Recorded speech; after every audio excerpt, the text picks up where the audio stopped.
முடக்கத்தான் சூப்பு செய்யலாம். அதுக்கு முடக்கத்தான் கீரை எடுத்து நல்லா வாஷ் பண்ணி வச்சுருக்கேன்.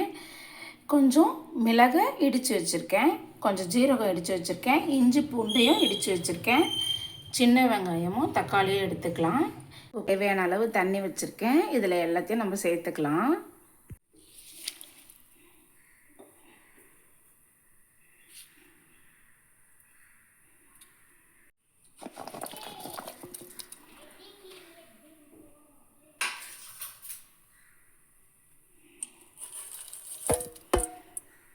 தேவையான அளவு உப்பு சேர்த்துக்கலாம்டா, மஞ்சத்தூள் சேர்த்துக்கலாம்டா. இது நல்லா ஒரு 10 நிமிஷத்துக்கு கொதிக்கிட்டோம்டா. விடலாம். நல்லா வெந்தாச்சுடா முடக்கத்தாங்க.